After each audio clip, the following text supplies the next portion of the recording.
Bem-vindo a todos. Este é um novo programa que nós estamos começando aqui no Objetivismo Brasil. Parte do nosso propósito é trazer pessoas intelectuais e pessoas dentro do objetivismo, tanto alunos quanto pessoas que já praticam, que já escrevem livros, que já são intelectuais ativos no movimento, para eles poderem contar um pouco da experiência que eles têm dentro do objetivismo e poder compartilhar um pouco disso conosco e poder ter essas discussões mais próximas aqui dentro do contexto brasileiro. Então, a primeira pessoa que nós trouxemos é o Mark Moses, que é um aluno do OAC, do curso do Ayn Rand Institute dos Estados Unidos. E a conversa, ela será em inglês, mas todos que quiserem ouvir em português podem selecionar a opção do Globo na plataforma do Cisco para ouvir a tradução simultânea. E para quem estiver depois ouvindo no YouTube, nós teremos o link também para a gravação em português. So, welcome, Mark. It's good to have you. Ricardo. So just as a brief introduction, so this is a new format, a new program we are starting at Objectivism Brazil, and our purpose is to bring intellectuals within Objectivism to discuss both their experiences as objectivists, how Objectivism influenced their lives, and their professional career, so the things they've done because of Objectivism. Today's conversation is with Mark Moses. A conversa de hoje, então, é com Mark Moses, que é um objetivista de longa data. Nós vamos falar um pouco, então, sobre a experiência pessoal dele, a experiência profissional dele com o objetivismo. Então, a primeira pergunta é: qual foi o seu primeiro contato com as ideias de Rand? E o que você fez para continuar explorando essas ideias lá no início? Bem, eu estava na minha juventude, o meu pai era professor da escola e ele sempre tinha diversos livros na casa. Ele começou a ler Ayn Rand e começou a falar sobre alguns desses romances, desses livros. Eu posso ter lido alguma coisa sobre a não ficção, aqui e ali, naquela época, e naquele momento eu tive uma impressão positiva daqueles escritos. Quando eu tinha 16 anos, eu sentei e li A Revolta de Atlas. Na época, era o livro mais longo que eu já tinha lido, não ficção. Eu li com muita rapidez. Eu tentei ler ele inteiro naquele momento, mas foi muito difícil. Eu tinha que parar diversas vezes, mas queria voltar logo para terminar. Teve um impacto profundo em mim. E sempre que eu leio o livro, eu sinto que é uma experiência incrível de poder desfrutar um romance de tal qualidade. Então, comecei a ler as obras de não ficção, Capitalism, O Ideal Desconhecido, a Antirrevolução Industrial. Basicamente, eu li tudo que podia, que o meu pai tinha comprado e estava disponível. Ele assinava um periódico de Ayn Rand na época, que era como se fosse uma revista, na metade da década de 70. Então, havia sempre coisas novas sendo publicadas. Durante o último ano do ensino médio, eu fiz o curso de lógica do Peikoff, que na época era em fita cassete. Eu acho que na época só estava disponível no Canadá e nos Estados Unidos, então eu estava sempre na biblioteca de Stanford na sexta de noite e eu ia lá presencialmente também. Depois surgiu o curso sobre a filosofia do objetivismo. Em 77, o Peikoff visitou a minha cidade e fez uma grande palestra na minha cidade. Parecia que nenhum dos intelectuais do objetivismo saía de Nova York, Foi a primeira vez que alguém foi para a Califórnia.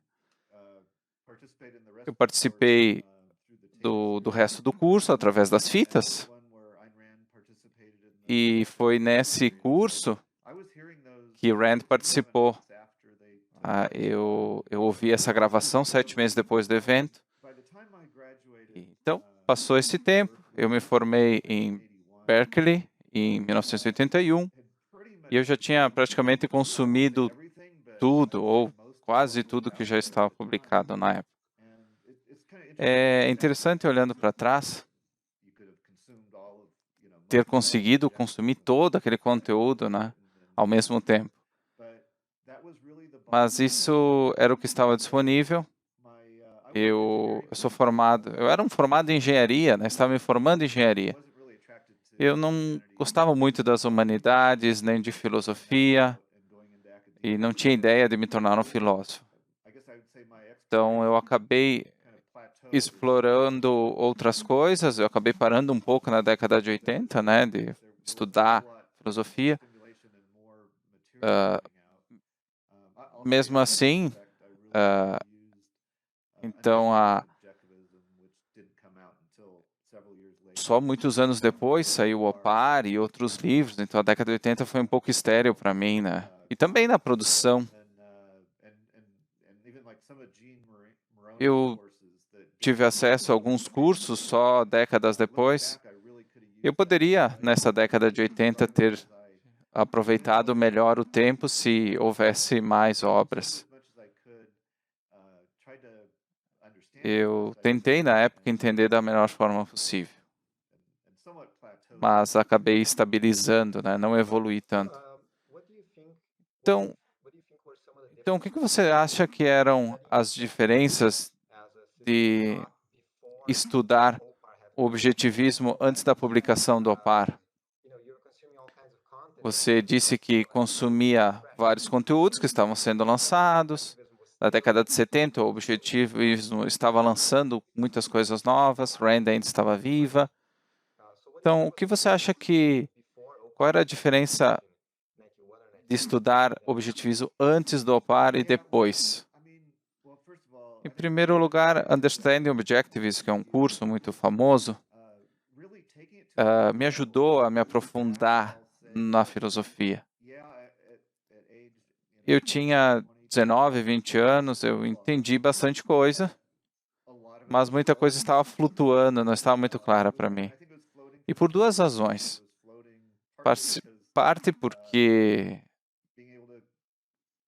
era difícil concretizar alguns princípios e relacioná-los a experiências de vida, porque eu não tinha muita experiência de vida com 20 anos.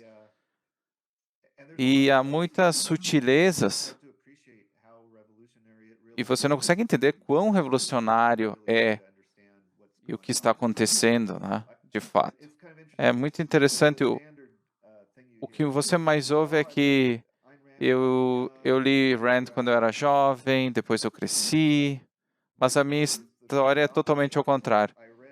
Eu li Rand quando eu era jovem, eu fiquei surpreso com a clareza, com os insights, e depois de 4 décadas, juntando com a minha experiência de vida, eu passei a valorizar ainda mais o que eu tinha aprendido. Hoje eu consigo ver muito mais coisas. Então, o Opar conseguiu sistematizar tudo em um único lugar. Antes desse livro, era uma época diferente em tempo, questão de conceptualizar o objetivismo como um todo. Mesmo com a filosofia do objetivismo, o material de referência ajudava bastante, mas não era o suficiente. Hoje nós temos a internet, os podcasts, o OC, que é a faculdade do Ayn Rand Institute. Hoje nós temos um fluxo diferente de acesso à informação. Hoje até é difícil priorizar tudo, né, dentro dessa situação, porque tem tanta coisa. Hoje existe uma vantagem porque existem diversos professores intelectuais. Peikoff é um gênio em termos de desenvolvimento, mas o material é tão profundo e há tantas coisas, há tantas formas de aplicar isso, que é muito legal ter pessoas com diferentes formas de trabalho, backgrounds, usando e aplicando esse material de uma forma distinta. Eu me pergunto, Harry Binswanger, o léxico que está no site, também teve um impacto na sua vida? Facilitou bastante, porque você pode procurar termos específicos, né? É uma grande revolução. Já que você mencionou ele, Harry Binswanger deu um curso na Universidade da Califórnia, em Berkeley. Ele foi convidado em 1984. Quando eu ouvi que ele daria esse curso lá, eu me inscrevi como auditor, só porque era uma oportunidade diferente, né, de ver um objetivista ao vivo. Lembre-se que na época não havia conferências objetivistas. Você tinha que viver em Nova York para estar próximo das atividades ao vivo. E na época não existia Zoom e nem YouTube, então crescendo nos Estados Unidos, você tinha essa dificuldade de encontrar outros objetivistas ao vivo, porque eles eram tão raros. Os próprios eventos, palestras eram raros. E você então tinha que esperar que acontecesse alguma coisa na sua cidade. Hoje já é bem diferente. Então, eu só conheço, por exemplo, a versão online do Lexicon. Eu nunca vi o livro, nunca peguei o livro físico, né? Fisicamente, né?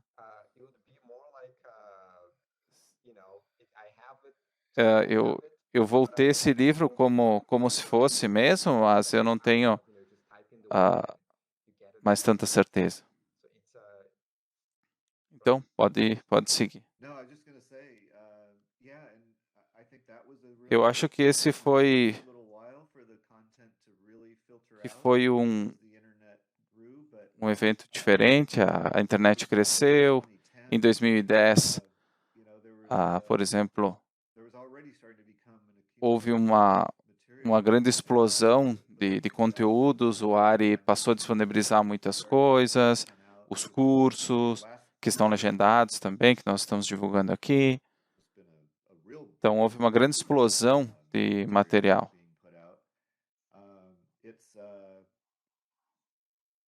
É um mundo totalmente diferente. Bem, você pode dar alguns exemplos concretos de como o objetivismo influenciou a sua vida profissional, pessoal? Bem, em termos de vida profissional, depois da faculdade, eu abri a minha consultoria de negócios e prefeituras. Trabalhei com investimentos imobiliários, investimentos. Eu diria que não me influenciou tanto na escolha de carreira, mas reforçou o que eu já tinha naturalmente. Eu queria ser produtivo, eu queria ter sucesso no mundo, fazer coisas. Então, eu diria que a principal influência foi quando foi a capacidade de analisar as coisas de forma diferente. Então, eu consegui perceber como as pessoas não são filosóficas, né? Mesmo as mais espertas. Então, como elas pensam, como elas concretizam as coisas, todas as contradições pertinentes que existem. Então, na época, foi muito importante ter objetivismo, para ter a confiança de como lidar com isso. E era desafiador, porque a grande quantidade de contradição que existe no mundo dificultava bastante. Então, na iniciativa privada, eu via muitas pessoas agindo com pragmatismo. Não havia sistemas, integração, havia muito pragmatismo de curto prazo. Então, quando eu entrei no setor público, aí eu vi o extremo disso. Em termos objetivistas, havia um pragmatismo de primazia de consciência, puro. Tudo era percepção política, a realidade não importava, tudo dizia respeito à narrativa. E então não há referência à realidade. Não há nenhuma tentativa de fazer isso. Muitas pessoas acham que isso nem é necessário. Simplesmente dizem que é o mundo como ele é e pronto.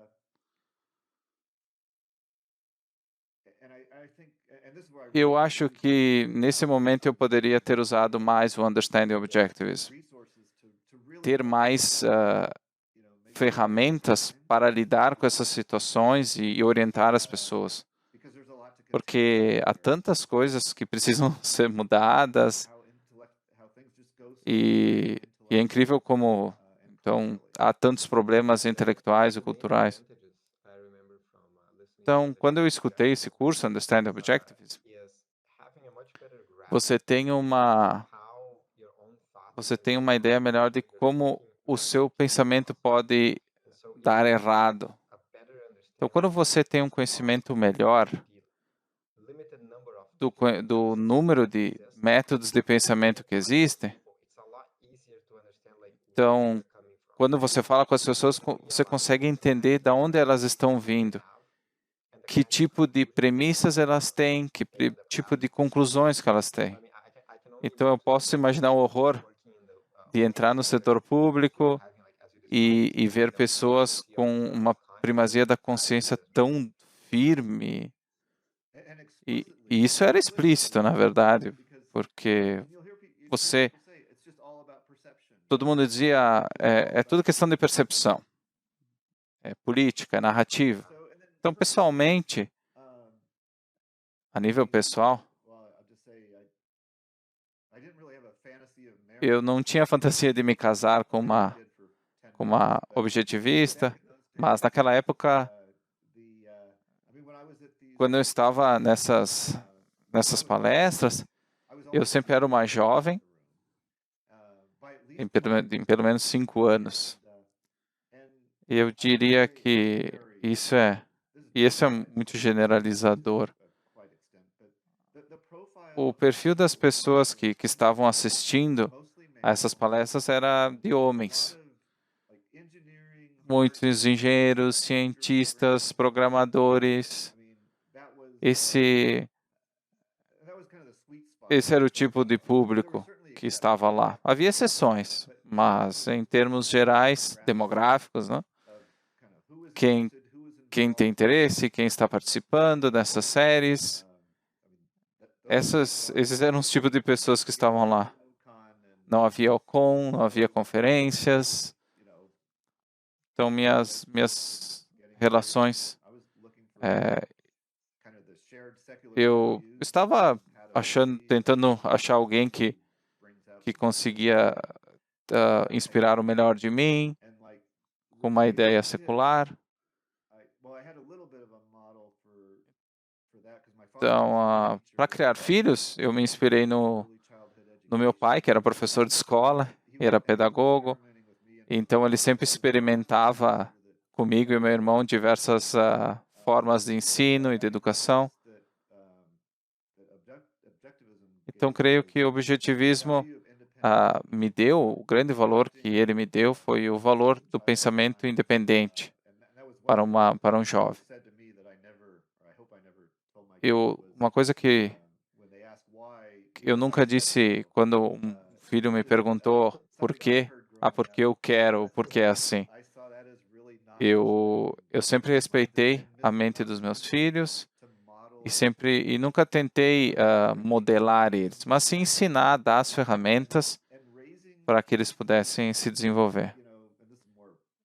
E criar filhos se trata mais de conhecer, de compartilhar experiências, de tentativa e erro, mas eu aprendi a ser realista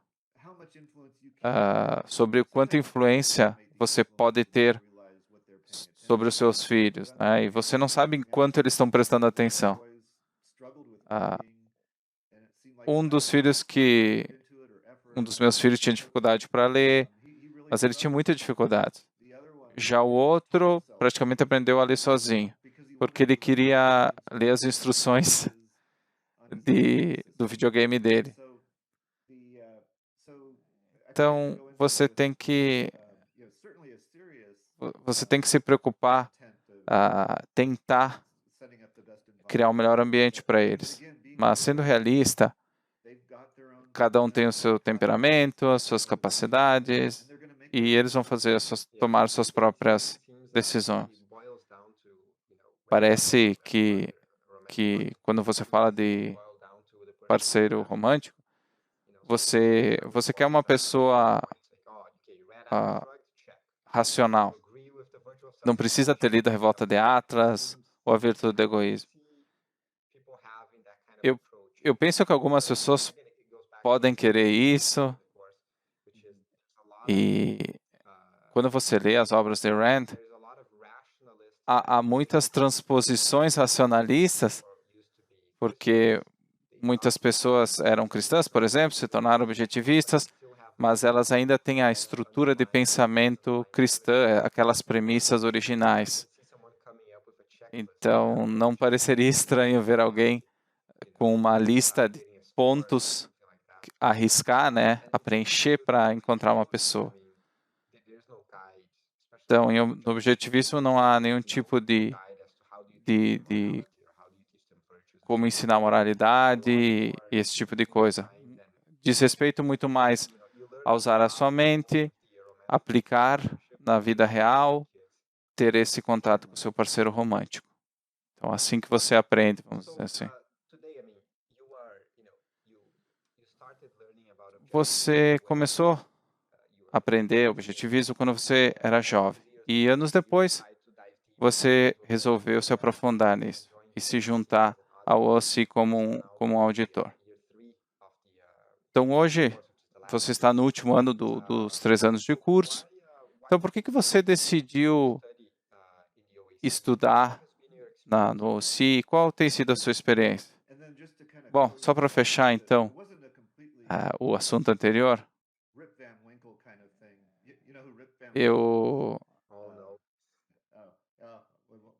Então, não quer dizer que eu parei de estudar objetivismo por décadas.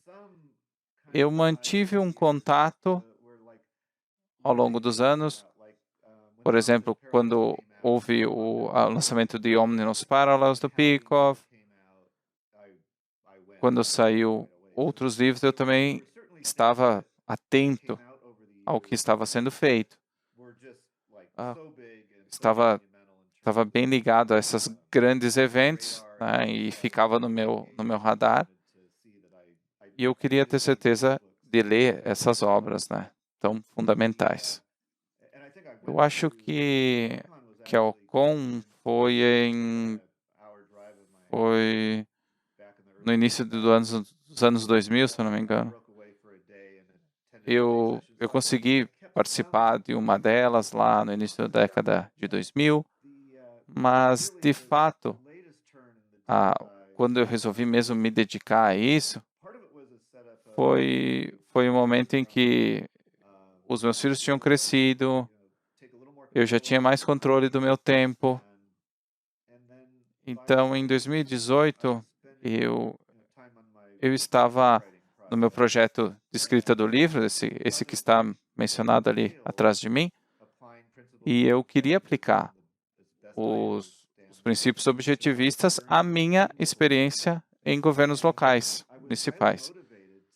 Então, eu estava disposto a explorar o objetivismo mais a fundo para garantir, então, que eu estava falando a verdade e melhorar, então, todos os aspectos da minha escrita e da minha exposição de ideias.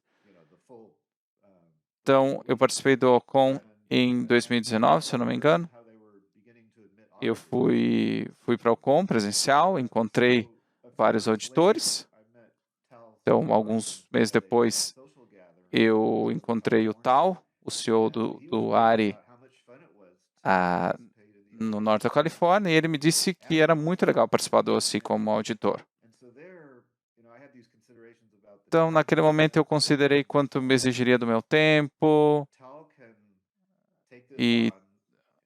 mas o Tal me disse, vamos fazer. Logo depois ele se tornou o CEO, e ele me convenceu a me inscrever no OSCE no ano seguinte, e eu posso dizer que tem superado as minhas expectativas em termos do que eu queria tirar dessa experiência, em diversos níveis.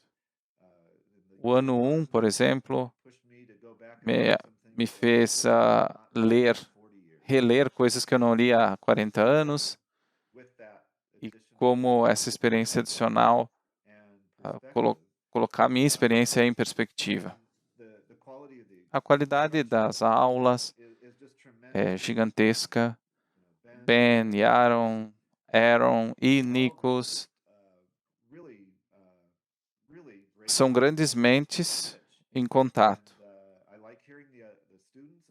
Eu encontrei outros auditores. A única coisa que seria mais divertida seria se pudessem todos estar presencialmente, né, juntos. Mas como há pessoas de todos os lugares do mundo, a única opção é a versão online mesmo.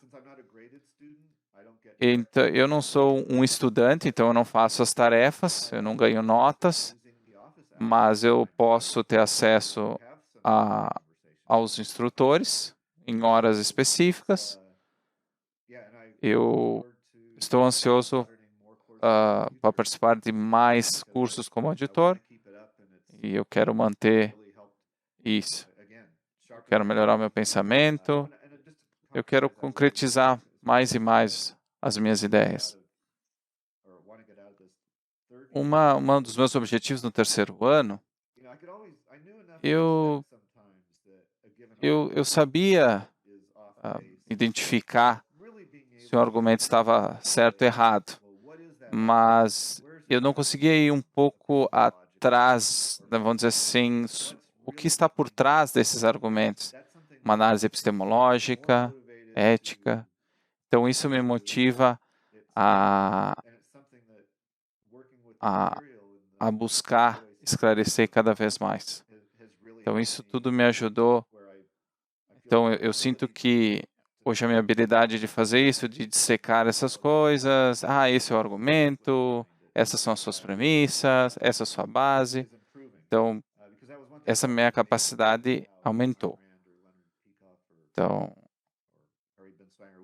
eu provavelmente não consigo ainda responder uma pergunta como Peikoff e Binswanger, que conseguem identificar a pergunta e reconhecer as suas premissas. Então, ser capaz de fazer isso na vida real, ao vivo, é muito difícil. Então, no ano 1 do OC, quando nós temos o seminário sobre objetivismo, nós aprendemos como pensar. Definitivamente, essa foi a minha experiência. Havia níveis de pensamento que eu não estava ciente. E, de fato, isso remete muito ao que você falou.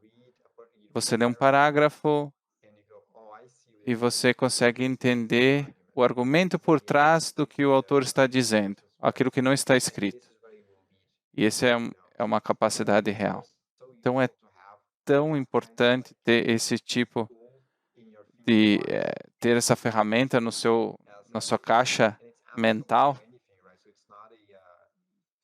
Então, não é uma coisa que é aplicável só ao ler filosofia, mas é possível aplicar isso em qualquer coisa que eu vá fazer em minha vida.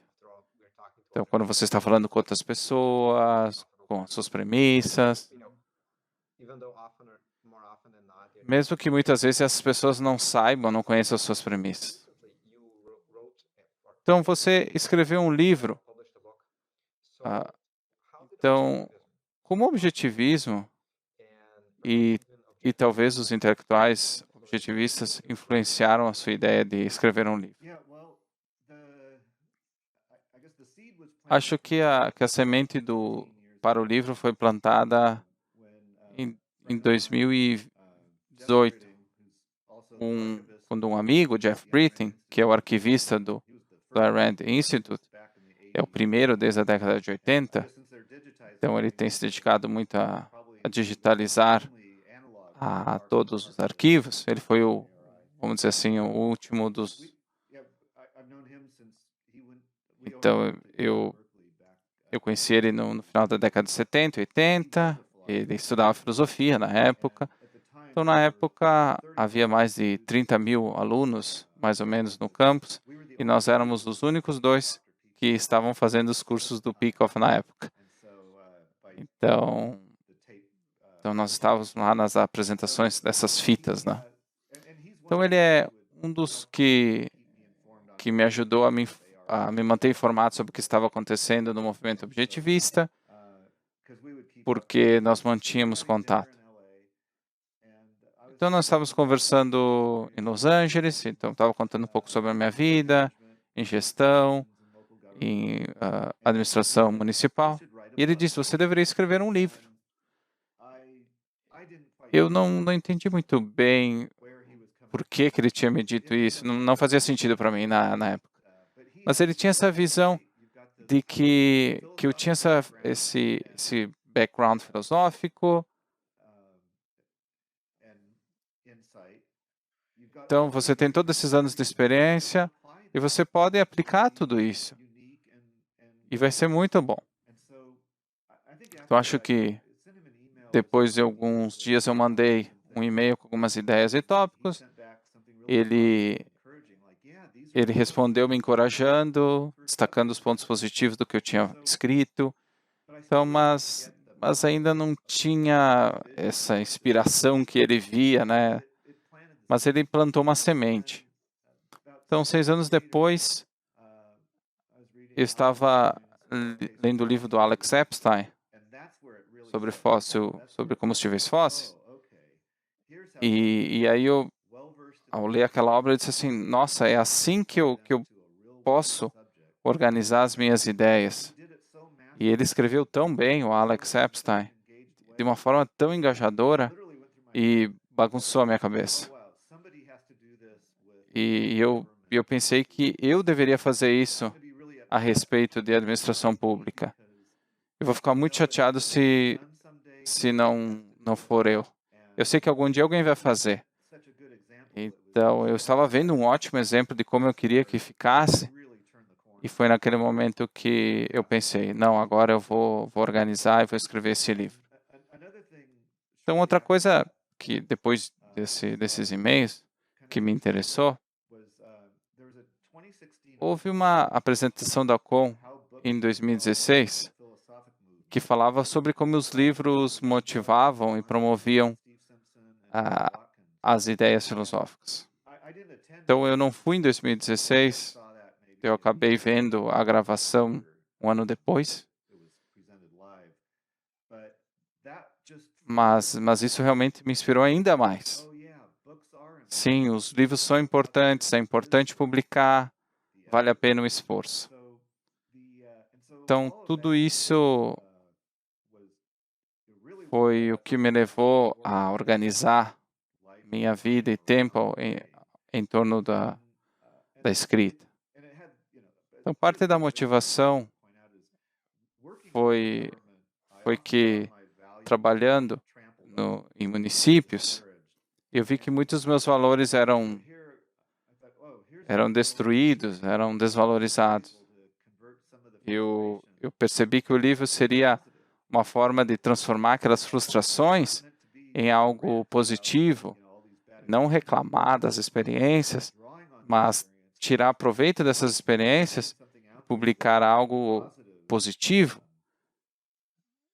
que fosse uma solução, uma abordagem positiva para resolver o que frustra muitas pessoas, mas que muitas pessoas não sabem articular ou tratar essa frustração, né? Então, uma das razões pelas quais eu estou motivado é que é um gênero novo de, de livros que é tomar os princípios objetivistas e aplicar fora da filosofia para esses eventos e coisas importantes que estão lá na realidade. Então, The Moral Case for Fossil Fuel, Price's Primary, do Jonathan Haidt, focado em investimentos. É uma área emergente que é muito divertida e tenho muito interesse em aprofundar isso. Eu também imagino os livros que o Yaron escreveu com o Don Atkins tiveram impacto, porque eles foram publicados em 2010. Eu sei que você conhece um pouco do Don. Que impacto o Don teve? Se você me perguntasse em 2016, quem seria o seu parceiro número 1 para lhe ajudar a escrever o livro, eu diria Don Watkins, sem pensar. Porque a reputação dele, eu gosto do podcast dele, eu aprendi muito sobre o OPAR, podcast no ARI, os livros que ele escreveu com Yaron Brook. Ele era então ele foi parte principal de tudo isso, né? Então depois ele trabalhou com Alex Epstein, depois da publicação do livro sobre combustíveis fósseis. Que outra forma de obter esses insights dele do que trabalhar com ele, com o Don. Ele teria sido o número 1 de qualquer lista minha.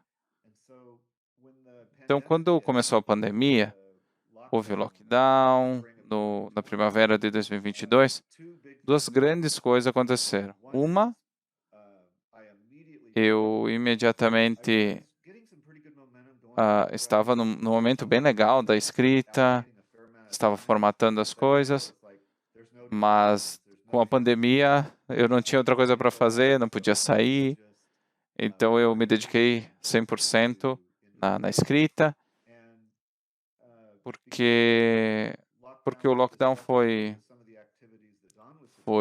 prejudicial para muitas coisas que o Don estava fazendo, então ele estava disponível para uma consultoria, não? Então, em 2020, eu pude contratá-lo para ser o meu coach de escrita. Então, nós ficamos em 2020 e 2021 trabalhando juntos. Então, ele foi um aspecto chave para trabalhar comigo, para escrever a minha proposta, para fechar com uma boa editora, Macmillan. Então, todas as sessões que eu tive com ele. Então, porque quem melhor do que buscar alguém como ele, que comunica bem as ideias e os princípios da liberdade para analisar as coisas do mundo real. Então, foi muito bacana. E o Jeff Britton voltou ao final e acabou me ajudando na última edição.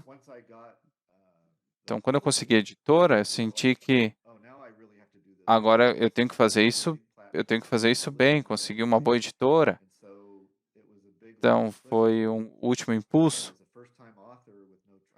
porque eu era inexperiente, um escritor de primeira viagem, e eu queria fazer o melhor possível.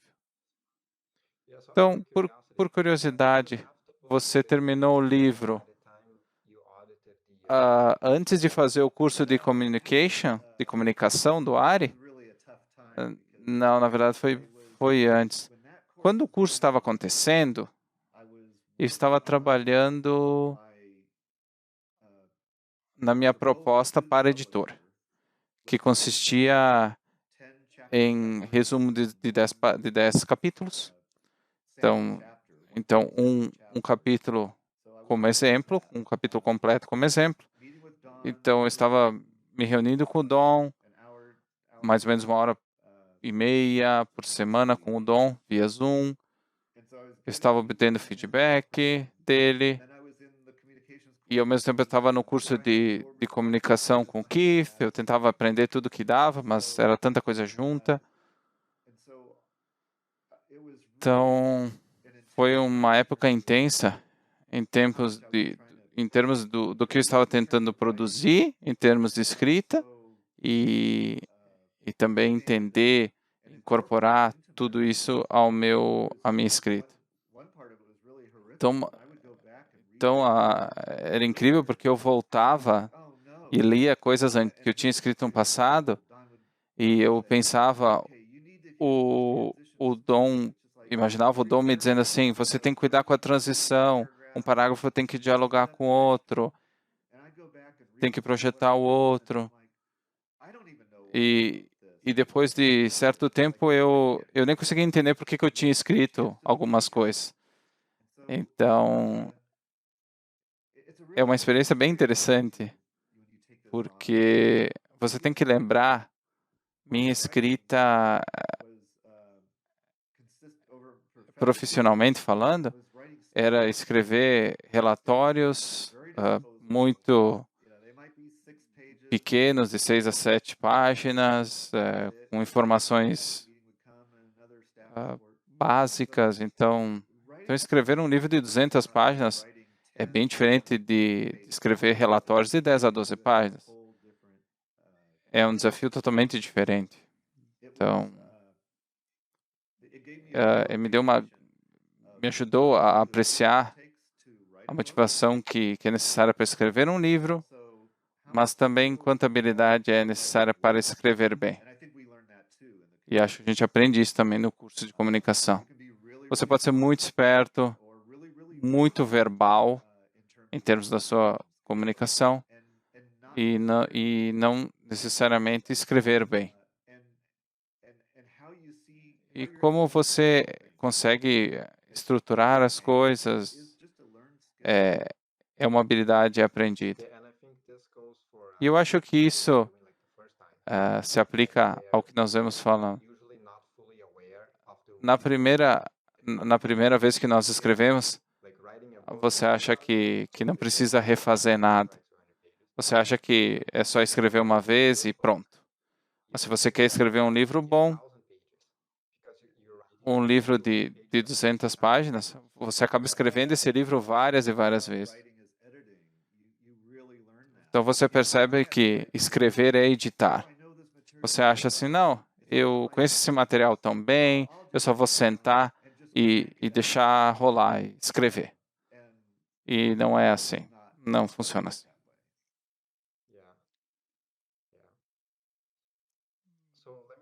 Bem, então vamos para a última pergunta. Você é um pouco mais velho do que eu e teve o privilégio de encontrar Ayn Rand, de conhecer Ayn Rand. Você pode contar essa história para nós?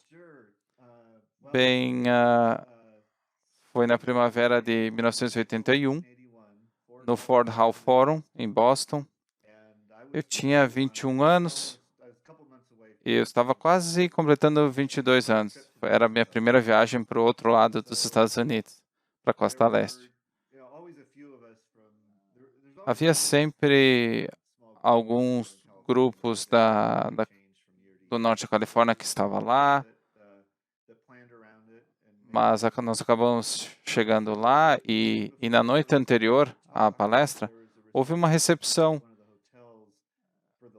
em um dos hotéis. Então, isso na época das fitas, né? Então, houve uma recepção.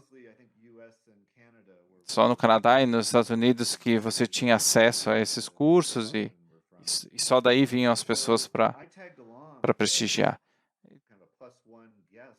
Então, eu fui convidado por um dos embaixadores que estavam lá, ele me disse para ir com ele, e eu disse ok. Então, nós pensamos que o Peikoff estaria lá, mas não tínhamos muitas expectativas. Mas, então, num canto da sala começou a haver um grande movimento, e as pessoas estavam indo para um canto da sala, e eles disseram, não, Rand está aqui, vamos lá, ela quer conhecer todo mundo, ela vai falar um pouco com vocês. Eu me lembro que tinha um canadense, ele era um pouco mais jovem que eu, e ele imediatamente correu para o hotel para pegar a sua cópia da Revolta de Atos, para que ela assinasse. Eu não tinha cópias dos livros no hotel, e eu não queria arriscar o trânsito de Boston para pegar um livro. Eu queria só aproveitar aquele momento, era algo inesperado. Então, eu estava fiquei na frente dela por 30 segundos, mais ou menos. E acho que, em termos, o que me marcou, ela parecia estar aproveitando muito aquilo. E você se lembra que naquela época não havia grandes eventos. Era o Ford Hall Forum uma vez por ano. Eu acho que ela tinha feito alguns Q&As para alguns cursos do Peikoff, interagindo com algumas pessoas, umas poucas. Mas ter a oportunidade de encontrar tantas pessoas objetivistas fora da região de Nova York, ela parecia estar se divertindo. Ela foi muito querida, prestativa, esteve muito presente naquele momento. Ela teve muita presença. E nós vimos isso no próprio evento do Ford Hall Forum. Foi muito bacana ter um gostinho dessa interação pessoal com ela. E eu aprecio muito aqueles segundos, aqueles momentos. Não foi muito tempo depois disso que ela faleceu. Então, olhando em retrospectiva, poder ter visto ela ao vivo, ter esse contato. Eu não me lembro qual foi a palestra que ela deu. Foi a Era da Mediocridade, se não me engano. Não foi a última que ela fez? Eu acho que sim. Eu acho que foi o último Ford Hall Forum dela. Peikoff foi no seguinte, depois da morte dela, né? Então, a última palestra dela foi quando ela foi para New Orleans. Acho que foi a sanção da vítima. Se eu não me engano, foi esse. Então, ou só houve mais uma depois que você viu. Então, ela faleceu ela morreu um ano depois, em 82. Então, como você soube da morte dela? Qual foi a sua reação a isso? Bem, eu não consigo me lembrar quem me falou. É difícil lembrar como você consegue essas informações por telefone, eu suponho que foi. Acho que foi um amigo que me ligou, que tinha sabido e de alguma forma algumas coisas foi publicado algo no jornal também. Eu tenho que pensar porque eu eu nem me lembro como a gente achava a casa dos amigos sem GPS. Imagina esses detalhes. Mas enfim, a informação acabou se divulgando nas nossas conversas, né? Foi triste porque marcava o fim de uma era. Hoje nós vamos, de agora em diante não vai mais haver palestras dela, novos materiais da própria Rand.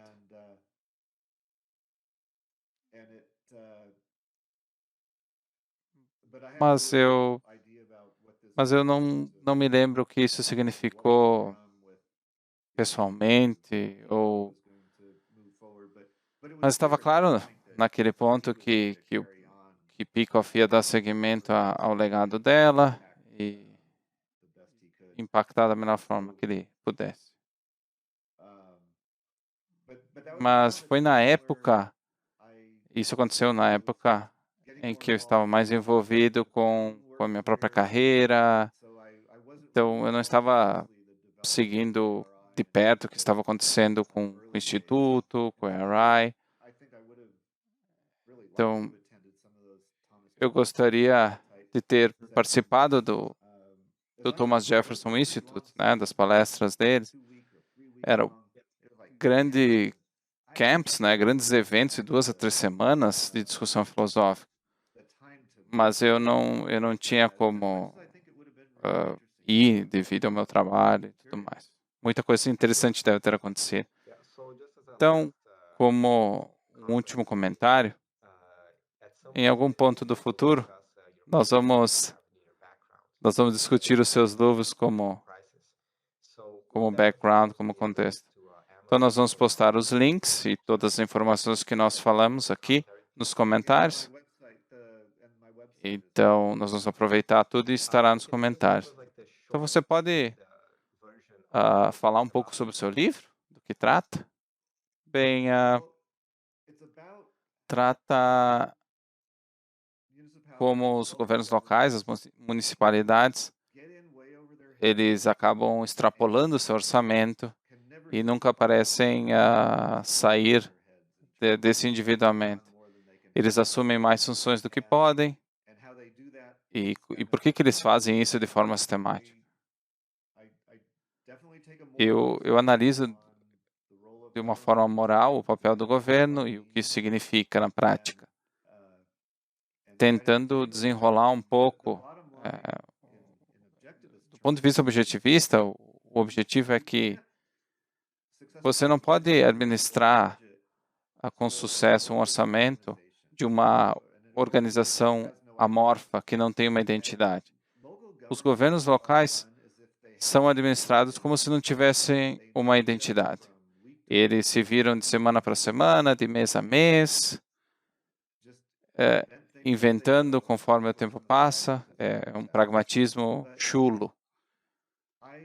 Eu busco mostrar uma estrutura positiva de como você pode tomar o escopo de atividade desse Estado e colocar e controlar isso e organizar isso. O escopo da atividade dos municípios está fora de controle.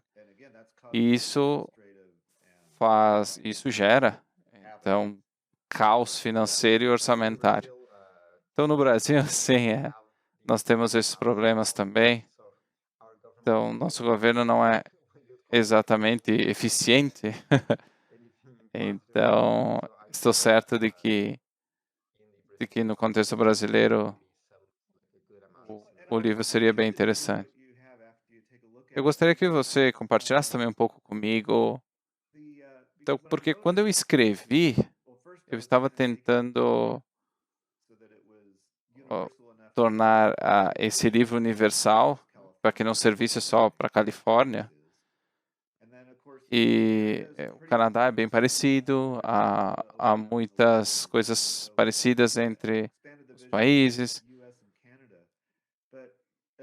mas quando eu estava organizando no Twitter e vendo o que estava acontecendo no Twitter sobre os governos locais, as políticas locais, eu fiquei surpreso que quando eu vi que esse diálogo está acontecendo na Europa, nas Filipinas, analisando o conteúdo dessas trocas, dessas conversas,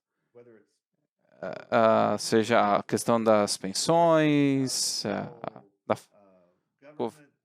orçamento fora de controle, e eu tive que me aprofundar, porque não se tratava só dos Estados Unidos e Canadá, mas é um problema global. O meu livro acaba sendo mais universal do que eu suspeitava, do que eu planejava, no caso das dinâmicas que guiam essas coisas. Mesmo que a economia, especificamente, a legislatura seja diferente, os problemas essenciais são os mesmos, né? A pergunta sobre o escopo do governo é importante, o que pode ou não pode fazer. Então, nós vamos finalizar. Eu gostaria de agradecer a presença de você e eu gostaria que você voltasse no futuro para discutir um pouco sobre o seu livro. Então, eu gostaria de agradecer o convite.